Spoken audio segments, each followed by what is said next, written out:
I've been an Uber driver in Nashville for about 4 years now. I've dealt with drunk bachelorette parties, frat boys who couldn't hold their liquor, suspicious couples fighting in my back seat. You name it. But nothing. Nothing prepared me for what happened on that Saturday night last November. Back then, I still thought monsters were just something you shut off when you turned the TV off. Back then, I thought evil needed a reason to show itself. I know better now. It happened on my last ride of the night. I remember checking the time, 2:43 a.m. My eyes were burning from exhaustion, and the city had that strange late-night quiet where the world feels half asleep, half dead. Fog was rolling in off the river, settling low against the sidewalks. Every street lamp looked smeared like someone had dragged a wet brush through the night. The request popped onto my screen. Silas, 1.2 miles away. The pickup spot was odd. Not a bar, not a club. Just an intersection near the old industrial district, where brick warehouses leaned like dead giants and the windows were always dark. My gut tightened, but I accepted the ride anyway. I needed the money. As I pulled up, I didn't see anyone at first. Just the fog drifting across the cracked pavement, swallowing sound. Then a figure stepped out of the shadows. A man, tall, too tall maybe, with a long black coat that brushed the ground. His clothes looked old-fashioned, like something from a century ago, not costume old, not trendy old. Wrong old, like he'd stepped out of time and hadn't realized it. He moved slowly toward the passenger door, and for a second, I swear he didn't walk so much as glide. I blinked hard. I hadn't slept well in 2 days. My mind was playing tricks on me. He opened the door and slid in. He didn't smile. He didn't greet me. He just stared straight ahead. His skin was pale, like paper left out in winter. His eyes, God, they were the strangest thing. A dark, stormy gray, but the center had this faint reddish tint, like embers buried under ash. I cleared my throat. Hi, you Silas? His head turned toward me slowly, too slowly, like he was remembering how a human should gesture. Yes, he said. His voice sounded like cold breath on a window, soft but carrying. His destination popped up, a location 40 minutes outside the city, deep in the rural backroads that cut through Tennessee woods. I swallowed. That's pretty far out, I said, forcing a chuckle. You meeting friends out there? His eyes lingered on me a moment too long. No, he whispered. There are no friends waiting for me. Every instinct I had screamed, cancel the ride. But my fingers were frozen around the steering wheel. I shifted into drive. As we pulled away, the air inside the car felt wrong, heavy, thick, like the oxygen had turned to syrup. About 5 minutes in, I noticed something strange. He wasn't breathing, at all. I kept glancing at him in the mirror. His chest never rose, never fell. At one point, I pretended to adjust the AC vents so I could look at him directly. Still, completely still, like a wax figure. I turned the music on lightly, just to fill the silence. But the moment the sound came through the speakers, he spoke, "Could you turn that off?" His voice was barely above a murmur, but it slid under my skin like a blade of ice. Yeah, sure." I tapped the screen, killing the music. For the next 10 miles, we drove in silence. Only the hum of the engine and the hiss of tires cutting through fog. Then I noticed something else, a smell, a faint, metallic scent, like old coins, or blood. It was coming from the back seat. I swallowed hard.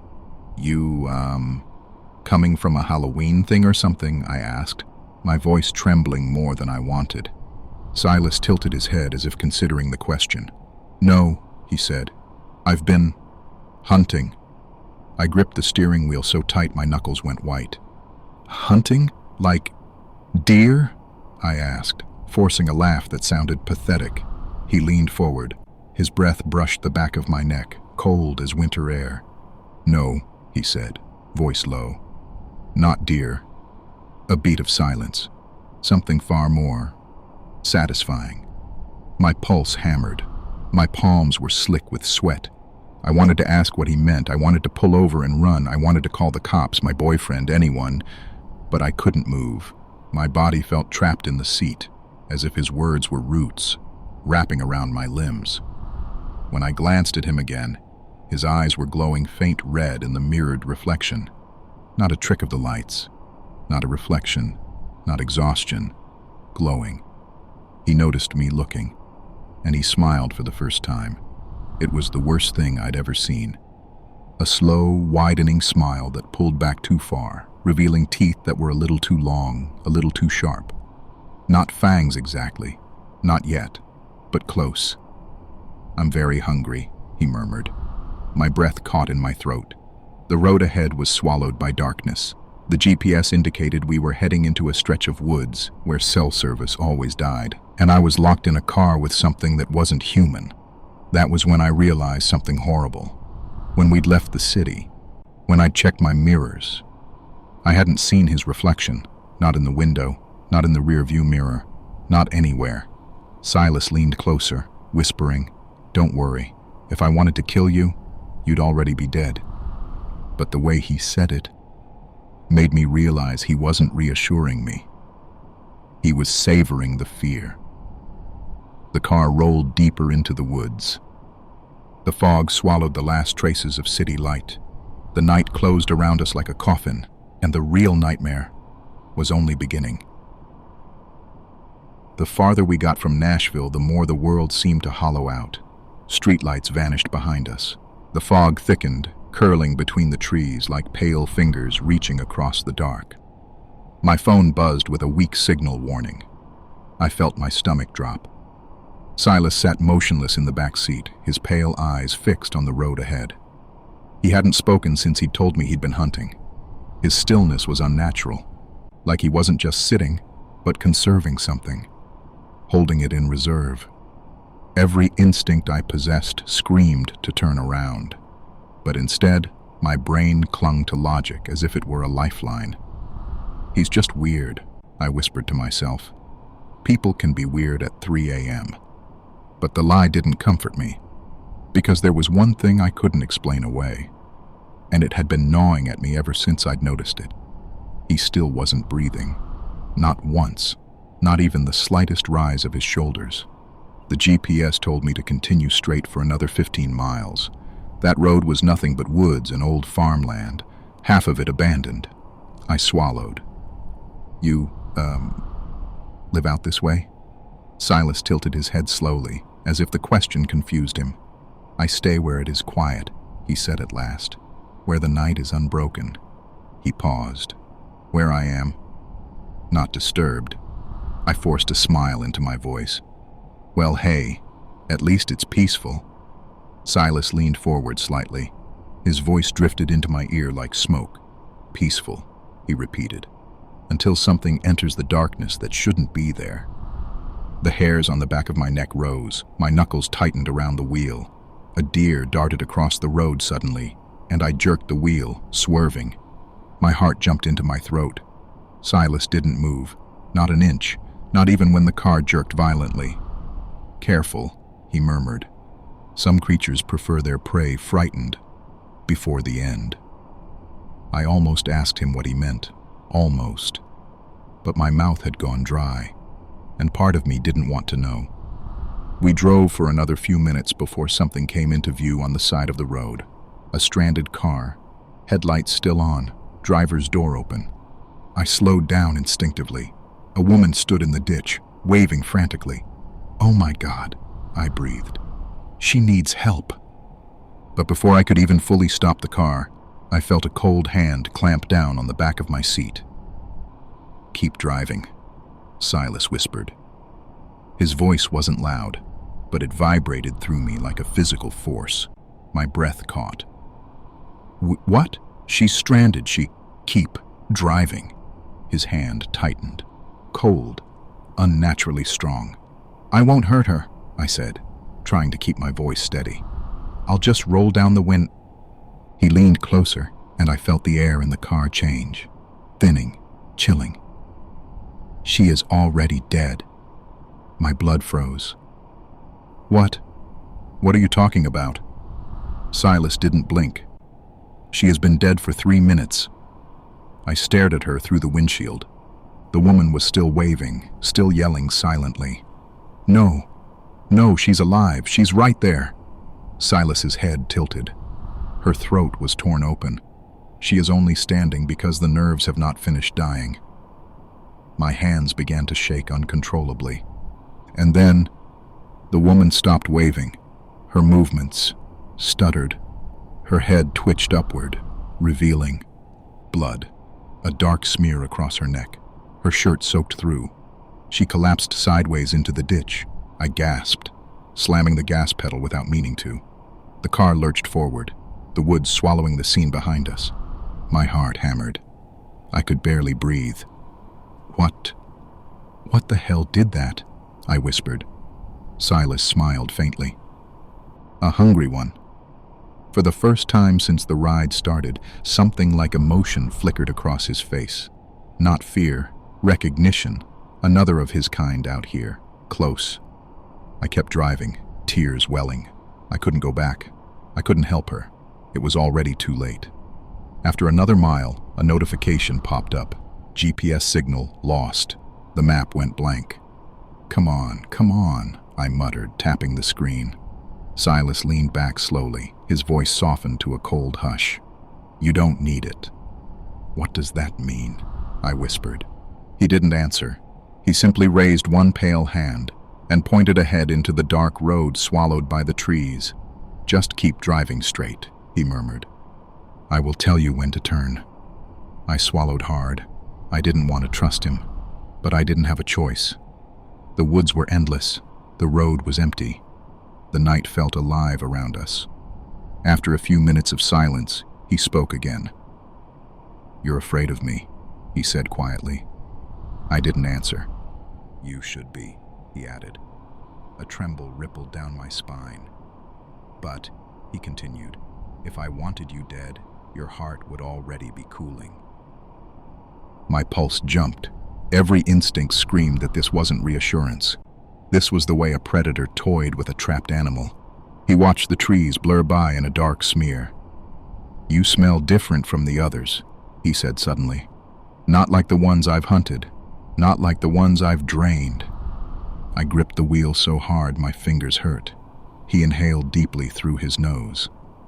My kind can smell fear, but yours is strange. He leaned forward, voice dipping to a whisper. Part of you thinks you will survive this night. A beat of cold silence. That makes you interesting. Up ahead, the woods opened into a narrow gravel road branching to the right. Silas pointed. Turn here. My stomach twisted. Where does it go? I asked. His lips curled faintly. To the place where I sleep. The fog thickened. The trees leaned inward. My headlights caught the outline of an old farmhouse in the distance. Collapsed roof, broken porch, windows like dark eye sockets. A dead place. A place where something waited. As I turned onto the gravel, Silas spoke softly. You picked up death tonight. I felt tears spill down my cheeks. And now, he whispered, death is taking you home. The gravel road crunched under my tires like old bones. The woods pulled back, revealing a clearing drenched in moonlight. And at its center stood the farmhouse. If you could even call it a farmhouse. It was a husk. A skeleton of rotted wood and sunken beams.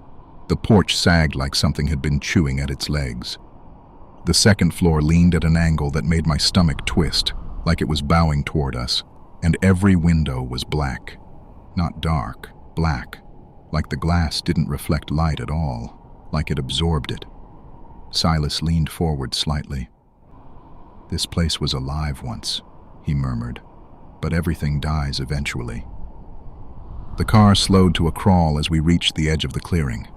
I could feel something watching from the trees. Something old. Something hungry. Why here? I whispered, unable to stop myself. Why bring me here? Silas didn't smile this time. He didn't taunt. He just spoke the truth, because I need to feed. My breath hitched. I slammed the brakes without thinking. The car skidded to a stop, gravel spraying out from under the tires. For the first time, Silas moved quickly, like a blur of cold air. His hand shot forward and grabbed the back of my seat again. Only this time, his grip was stronger. Much stronger. The headrest groaned under his fingers. The metal frame bent, like it was made of soft clay. "Don't run," he whispered. His voice no longer sounded human. It sounded deeper, hollow, like something speaking through an empty ribcage. I'm not running," I stammered. "I'm not." Silas cut me off by placing one long, pale finger against the side of my neck. Just a touch, cold enough to burn. "You think I don't hear it?" he said softly. "Your heartbeat, begging me to listen." I squeezed my eyes shut. "I have a son," I lied. "I have a kid at home. Please." Silas paused, and for a second, the woods seemed to hold their breath. Then he spoke. "You lie well," he said, "but lies taste bitter." I swallowed hard, my mouth dry as dust. "But truth," he slid his finger just slightly across my skin. "Truth is sweet." A shudder tore through me. Silas leaned forward until his lips were inches from the back of my neck. "I will tell you something," he murmured. "Most of the people I feed on, they never see me coming. But you," he inhaled deeply, "you sense me. You fear me. You feel the dark before it touches you." My voice cracked. "What do you want from me?" He leaned back slowly. "To savor you." My hand shot toward the door handle, but before I could even touch it, Silas placed his hand on my wrist. It felt like plunging into ice water. "No," he whispered. "You exit when I say you exit." The lock clicked on its own. Not by him pulling it, not by me touching it. It just clicked, like something unseen had brushed against it. "Turn the car off," Silas said. I didn't move. His voice hardened. "Turn it off." My trembling fingers twisted the key. The engine died, leaving us in suffocating quiet. Silas tilted his head slightly, listening. "There is another predator close," he murmured. "Watching, waiting, listening to you breathe." My heart hammered. I whispered, "Another like you?" Silas shook his head slowly. "No. Older. Wilder." My blood ran cold. "You mean the thing that killed that woman?" Silas didn't blink. "Yes," he said simply. Something moved in the tree line. A shifting shadow, a pale flicker of motion. The thing watching us wasn't small, and it wasn't human. I felt the panic rise in my chest like boiling water. "Are we safe in here?" I whispered. Silas's lips parted slightly, revealing teeth sharper than before. "No." He opened his door in one smooth, silent motion. It didn't creak, didn't groan. It swung open like the darkness itself made space for him. He stepped out, moving with that unnatural glide again, coat brushing the dead leaves, but making no sound at all. I sat frozen. Silas turned his head slightly, addressing me without looking. "Get out." No, I croaked. "Please." His voice sharpened. "Now." The shadows in the tree line stirred again. Branches snapped. Something breathed out a long, low hiss. Not human, not close. Silas stepped away from the car, his silhouette cutting against the moonlight like a shape the world wasn't meant to contain. I forced myself to move. My hand shook violently as I pushed the door open. The cold night air hit me like a slap. Everything smelled like wet earth, and something metallic. Blood. Silas didn't approach the farmhouse. Instead, he stood facing the tree line, completely still. "Walk to me," he said. "Please." I whispered, voice shaking. "Walk to me," he repeated. "Unless you want the other one to reach you first." I stepped out of the car, legs trembling so hard I could barely stand. The moment my foot hit the ground, something growled from the woods, low, echoing, wrong. Silas's voice sharpened. "Hurry!" I stumbled toward him. He didn't help me. He didn't touch me. He just watched me with those ember-red eyes far less human now. When I reached him, he finally moved. Slowly, deliberately, he leaned down to my ear. "You are no longer in danger from me," he murmured, "because something else has claimed you." A chill ripped through me. "What? What does that mean?" Silas lifted his head, eyes fixed on the darkened tree line. "It means," he whispered, "that you belong to the monster coming toward us." The woods went silent. Then, a branch snapped. Something stepped out of the shadows. And Silas, for the first time since I met him, bared his fangs. Silas's fangs weren't like the movies. They weren't neat little points that peeked down politely. No, they slid out of his gums with a soft, wet sound. Long, curved, predatory, like something that hadn't evolved with humans in mind. He didn't turn around to face me. He kept his gaze locked on the tree line, and whatever was out there was watching us back. The woods felt different now. The silence wasn't empty. It was listening, waiting. I could feel the weight of it pressing against my lungs. Silas's voice dropped to a cold whisper. "Stay behind me." I didn't move, couldn't breathe. Then, a shape stepped out from between the trees. At first, all I saw was white. Not pale like Silas, but a corpse-white glow, as if the thing had no business reflecting light. It moved like an animal, but its silhouette was tall, too tall for a person. Its joints bent wrong. Its limbs were long, bony, and trembling with unnatural energy. When it finally came into full view, my body went numb. It was a man, or had been a man, skin pulled tight over bone, eyes sunken so deep they were black holes. Its mouth hung half open, lips torn, teeth jagged. Its clothes, a shredded security jacket, hung off its skeletal frame. Silas spoke without fear. "I fed on you 2 nights ago." His voice had a note of disappointment. "You were weak. I did not expect you to rise." My entire body froze. This thing, this broken, starving creature, it had been a person, recently alive. Someone Silas had drained, then discarded. Yet here it was, dead but moving, eyes locked onto me like I was the last warm thing on earth. The creature hissed, a rasping, ragged sound that made bile rise in my throat. Silas exhaled through his nose. "That is why I brought you here," he murmured. "So nothing interrupts my meal." My throat tightened. "But it seems," Silas added, "I was too careless. This one wants what is mine." The creature lunged. I didn't see it move. One moment it was crouched. The next it was flying toward us, bony hands outstretched. Silas caught it by the throat mid-air, one-handed, as if it weighed nothing. The creature shrieked, clawing at him. Its fingers tore at his coat, at his chest, at anything they could reach. Silas didn't flinch.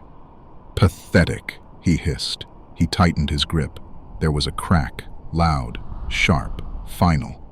The creature dropped to the ground like a puppet whose strings had been cut. I staggered backward, stumbling into the car. My legs were jelly. My lungs burned. Silas turned toward me slowly, his eyes glowing brighter now. A deep, burning red. "Do you see?" he asked softly. "This is what happens when my kind does not finish feeding. They rise, broken, mindless, hungry." He took a step toward me. I pressed myself against the car, shaking uncontrollably. Silas tilted his head. "You are different, stronger." He inhaled deeply. "Your fear is intoxicating." I gasped for air. "Silas, please." He reached out, placing a cold hand gently on my cheek. "You should not tremble," he murmured. "I told you, if I wanted you dead, it would already be done." He leaned in. "But that does not mean I will let you go." My breath hitched. His hand slid from my cheek to my throat. Not squeezing, just feeling my pulse. My heart hammered wildly under his touch. Silas closed his eyes, savoring it. "You would make a beautiful thrall," he said softly. "Your heartbeat sings," I whimpered. Then, his head shot up, eyes snapping open. A noise echoed from the woods. A rustle, a crack of a branch. Something moving, something bigger. Silas's expression hardened. "There is more than one," he whispered. My stomach dropped. "More?" I choked out. Silas nodded slowly. "I felt only one, but now..." His voice trailed off. His pupils dilated. "3." The trees shifted. 3 shapes moved in the dark. Fast. Silent. Silas stepped back slightly, baring his fangs again. "This is unexpected," he murmured. "It seems I am outnumbered." The shapes grew closer, circling. One to the left, one to the right. One behind Silas remained calm, but something in his posture changed. A tension, a readiness. He turned to me. "You must get inside the farmhouse." My breath hitched. "What? No, absolutely not. It is the only place I can protect you," he snapped. "Now." The shadows closed in. The creatures stepped out from the trees. Not quite vampires, not quite human. Things he had drained but not finished starving. Mindless, wild. 3 of them. Silas hissed, fangs bared fully. "Run," he growled, "and do not look back." My legs moved before my mind caught up. Pure instinct, pure terror. I sprinted toward the collapsing farmhouse, gravel sliding under my feet, breath tearing from my chest. Behind me, I heard Silas snarl, a sound too deep for anything human. And then the woods exploded with motion. The creatures screamed, the kind of scream that comes from a throat with no soul left in it. I reached the porch, stumbling up the broken steps. Before I crossed the doorway, I made the mistake of turning back. Silas was surrounded, a blur of claws, teeth, pale limbs, and blood. And yet, his eyes found mine through the chaos, red, burning, locked onto me. Inside. I stumbled through the doorway, just as one of the creatures broke past Silas and sprinted toward me on all 4s. I slammed the rotten door shut just as the creature hurled itself onto the porch. The impact shook the whole frame, wood splintering, nails shrieking. I backed away, stumbling into darkness so thick it felt like a physical thing pressing against my skin. I couldn't see anything. Not the walls, not the floor, not even my own hands. The only light seeped through cracks in the wooden boards behind me, thin blades of moonlight slicing across the dust-filled air. Outside, something screamed, high, terrified, animalistic. Then another. Metal clanged, wood shattered. Silas snarled, a deep, guttural sound I'd never heard from anything alive. But all of that faded under one horrifying realization. One of the creatures had broken away and was coming inside after me. My hands fumbled along the wall, searching for anything. A switch, a shelf, a weapon. But the house felt wrong. Wrong in its shape. Wrong in its silence. Wrong in the way the air seemed thicker the deeper I stepped inside. The door shuddered again. A low growl seeped through the cracks. It wasn't a voice. It wasn't words. It was hunger. The sound of a starving corpse sniffing out warm blood. I staggered deeper into the house. My foot hit a loose floorboard, sending up a puff of cold dust. Somewhere upstairs, something shifted. A slow dragging sound. I froze. This house was not empty. Another thud at the door. A crack formed along the wood. Fingers, long, bone-white and trembling, pushed through. I bit down a scream. My eyes adjusted just enough to make out shapes. A staircase on the left, a hallway to the right, a collapsed living room straight ahead. But everything looked twisted. Walls buckled inward, ceilings sagging, doors opening onto shadows that didn't feel right. I backed toward the staircase. The creature outside snarled again. Then the door gave one violent shudder, and a long skeletal arm burst through, clawing at the air. It scraped the floorboards, inches from my foot. I screamed and ran. The stairs groaned beneath me as I climbed, each step threatening to collapse. The air grew colder, darker, like the upper floor was holding its breath. Halfway up, a sickening thought hit me. What if Silas wasn't protecting me by sending me inside? What if he was cornering me, hurting me, saving me for himself? I reached the top landing. The house groaned, a long, low moan of shifting wood. I froze. At the far end of the hallway was a door, barely hanging on its hinges, but something warm was leaking out from underneath it. Light. A faint, reddish glow. My heart hammered. Behind me, downstairs, the front door cracked completely open. Something crawled inside, its limbs scraping the wood like claws on a coffin. I didn't think. I sprinted toward the glowing door. My footsteps echoed through the hollow house. Something upstairs moved in response. A creaking breath, a soft, wet, dragging sound. I grabbed the doorframe, shoving the door open, and froze in horror. The room was lit by a single lantern on the floor. Old, dusty, barely flickering. But what it illuminated? God. Bodies. 3 of them. Dry. Shriveled. Pressed into the corners like discarded dolls. Their skin was gray and sunken, stretched tight across their skulls. Their mouths hung open in silent screams, teeth exposed, throats torn open, like they had been drained violently and then left to dry. The smell hit me a second later, a sweet, rancid rot mixed with old dust and something metallic. I staggered backward, a hand clamped over my mouth. One of the bodies, the one closest to me, moved. Not much. Just a twitch. A tiny shift of the jaw. The faintest creak of tendon. But it moved. Its eyes, shriveled pits of darkness, snapped open.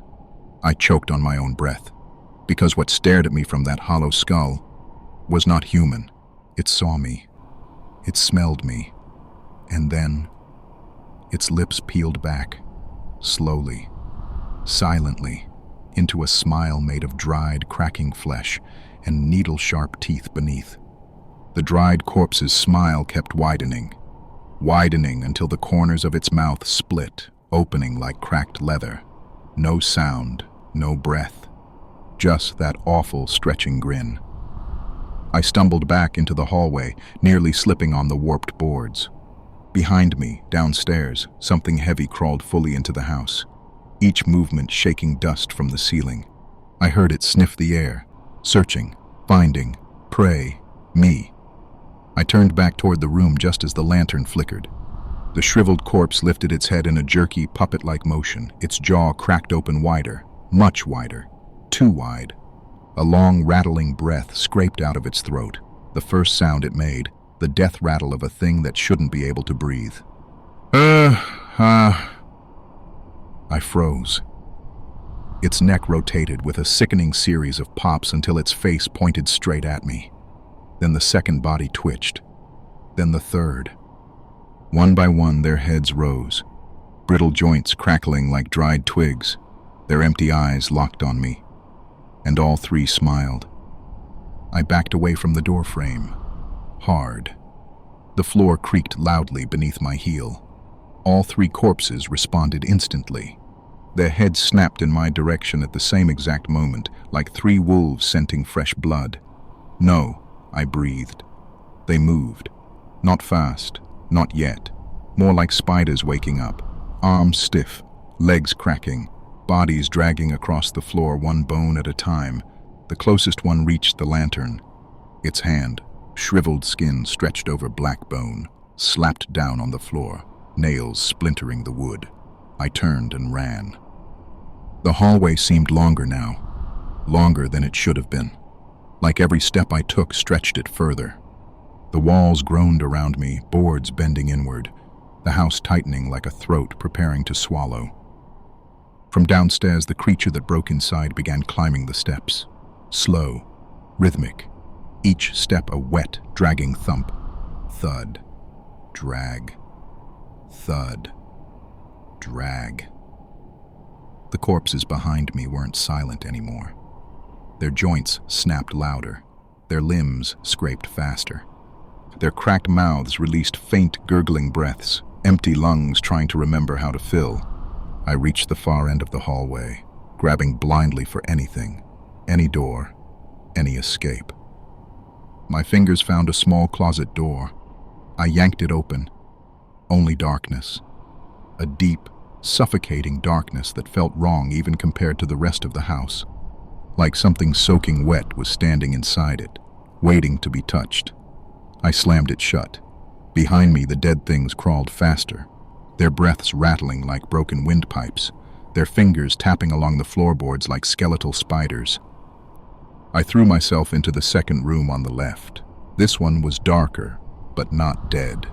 A faint glimmer of moonlight bled through a broken window covered in ivy and rotting curtains. Something rustled outside, but I didn't dare look.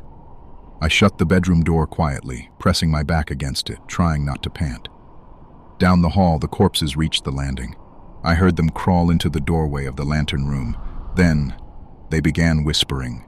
3 voices, at once, but not in words. More like the sound of dry leaves rubbing together. If those leaves wanted flesh. A cold pressure crept under the door behind me. The creature on the stairs had reached the top landing. It sniffed loudly, a wet, muddy inhale that made my stomach twist. And then it spoke, a voice thick with rot and hunger. Warm. I nearly screamed. It could smell me.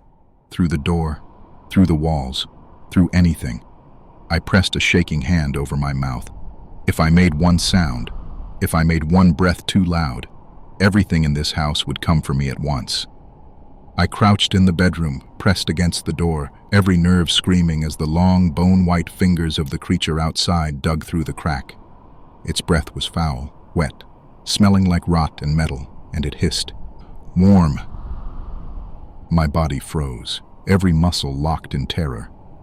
Then a low, steady sound.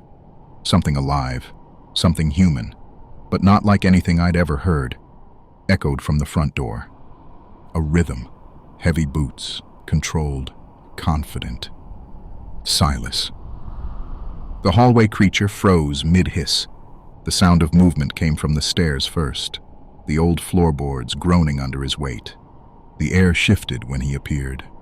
Tall, shadowed, cold, but not decayed, not corpse, not predator. He was alive, and he was hungry.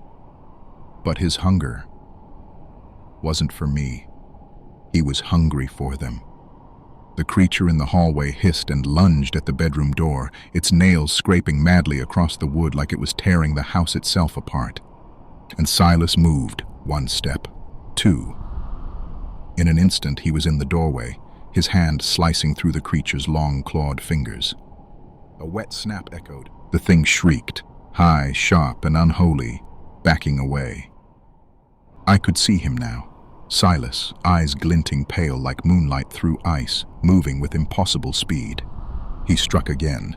The creatures from the lantern room upstairs scuttled toward the bedroom, drawn by the smell of me. And he didn't hesitate.